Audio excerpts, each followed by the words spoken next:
through these quick. I'm not going to get super detailed, but just so people hear it. So first three terms that are key is going to be, you actually almost used all of them. One, calories. Two, macronutrient. Three, micronutrient. So calories, just the energy you get from food. So everything that you eat, you can get some amount of energy out of it that your body can use. That's all a calorie is. It's measuring how much energy you can get out of it. So that's one thing. Macronutrient, macro means big, right? So macronutrients are things that your body needs in large amounts. There's only three: protein, carbs, fat. Okay, so I'll get into each of those in a second. So fat being dietary fat.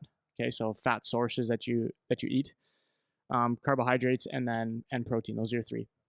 Micronutrients, like you said with your shakes in the morning, this is exactly what you're getting, is micronutrients. That's why it feels good. It's the hydration piece and it's the micronutrient piece. So that's usually why fruits and vegetables feel good to eat, unless you overdo it, because most of them are almost entirely water.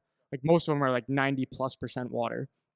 So that's one thing, especially if we're talking non-starchy, so like not potatoes, if you're talking things that have color to them. So that's where you're going to get your micronutrients. That's your vitamins and minerals. And normally a big whack of fluid comes with those because a lot of them are mostly water. That's the life-giving to you, right? If you're dehydrated and you hydrate yourself, feels way better, So that's a big thing. So those are kind of your three key terms when it comes to nutrition, and understanding the difference between those.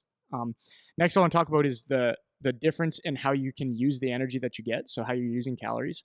So important to know this, because when kids are tired, like parents often will talk about burnout. They'll often talk about they need a rest, they need a break, they need this, that, or even with yourself, you're constantly tired.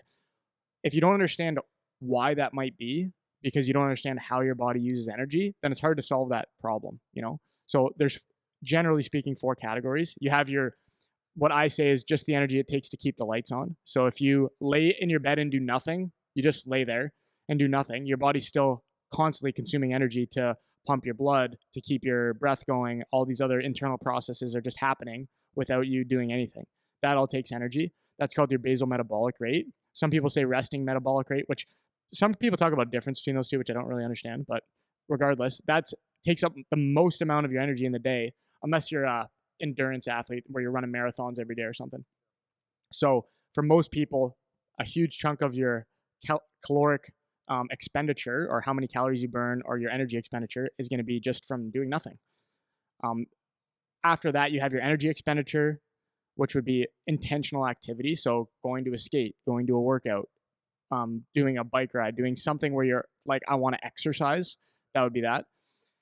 Then there's non-exercise activity, walking to your car, doing chores at home, whatever it might be. And then there's energy to digest food. So those are your four. So it's energy to do nothing, energy for activity, energy for unintentional activity, and then food. The food one is interesting because I just did this last night. I ate too much, too close to bed, and I was hot, like really hot. So it made it hard to fall asleep. Why? Because your body's burning through that. It's using energy to try to digest the food that you have in there. Side product of that is heat, so it's hot. So those are your four.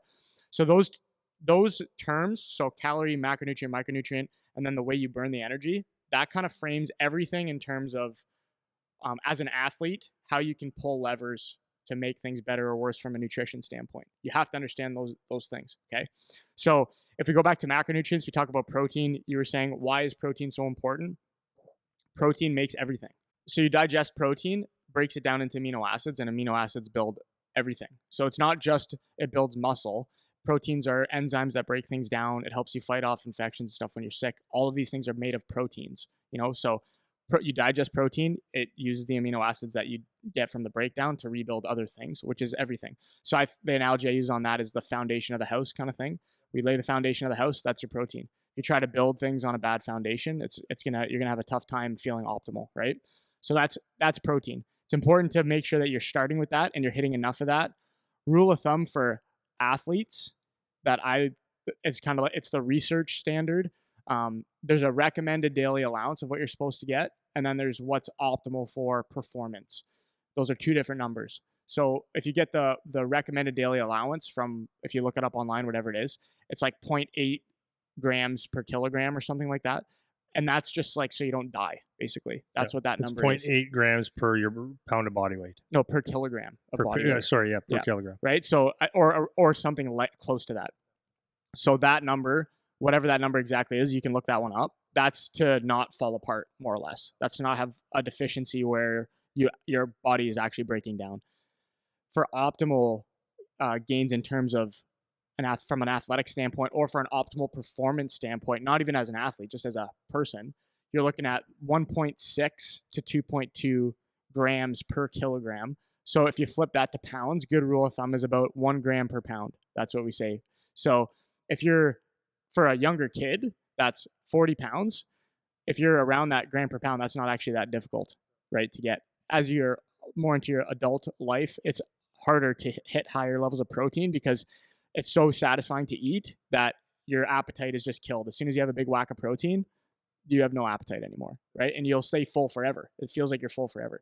So it can get really difficult if you're a 200-pound male to eat 200 grams of protein when you're not used to doing that is actually tough. Even if you're a little under that, whatever, that's just the ballpark. So protein, there's your foundation. I'm going to do fats second. Dietary fats are important because this is the second of our macronutrients, protein, carbs, fats.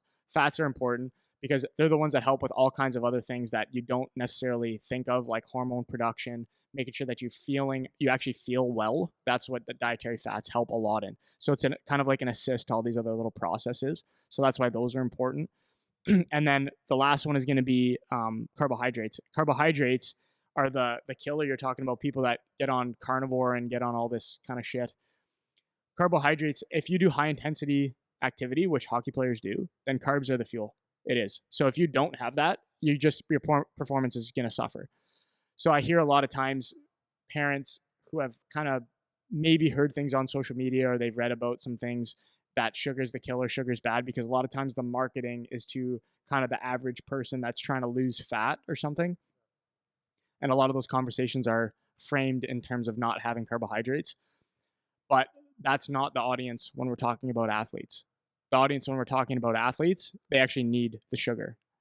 Especially as you're getting a little bit older. When you're younger, like we talk about all the time, you can get away with a lot because you're young and you're resilient and you don't need things in lots. You don't need a large amount of anything because you don't weigh a lot and you're young. As you get older, that amount increases quite a bit. So now even for me, it's funny because when I do, I'll give you an example. Yesterday I had to do 12-kilometer run and I had gummy worms on the run. Why? Yeah, candy. Yeah. Why? Well, when I ran out of I usually use these running gels. I didn't have any, but the running gels are no different. It's just sugar, right? It's just sugar.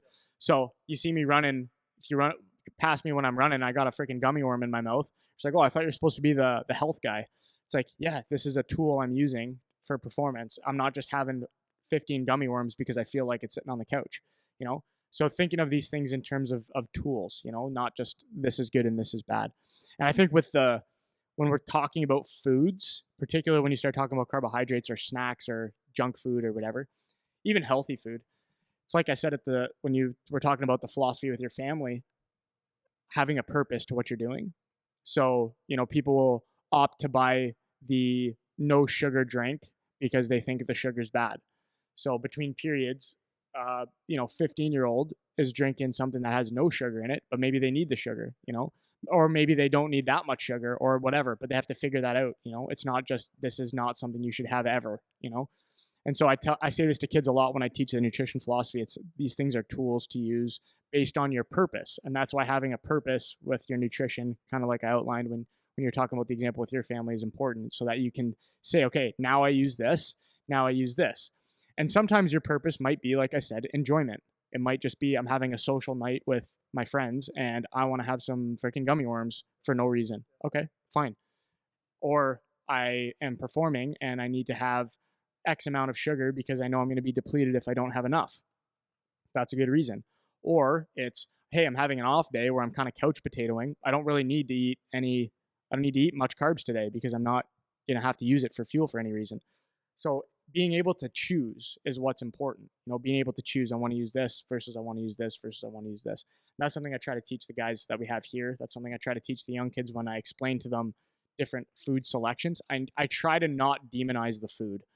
I try to not make it like you can never have a bowl of cereal, you can never have a piece of cake, you can never have junk food, whatever. Because first of all, it's not a sustainable thing because you're surrounded by it all the time. Two, you're allowed to enjoy your life. Not everything that you enjoy is going to be optimal for you. But the third thing is like even framing it that way, I don't like, because mentally, sometimes what satisfies you mentally is actually healthy for you, even if maybe physically it's not the most healthy for you. You know, if you go have 3 hours of quality time with a person that you care about, if you go hang out with Charlie for 3 hours one day and you guys went and had chicken wings, that 3 hours of quality time and enjoying chicken wings is healthy for you. You know, it's actually good for you. So I want to basically with this information try to frame things with that as like you don't demonize things. Understand your choices. Understand macronutrients, micronutrients. Understand what calories are. Understand how you burn your energy, and then understand where to use protein, carbs, fats as a tool for what you need. So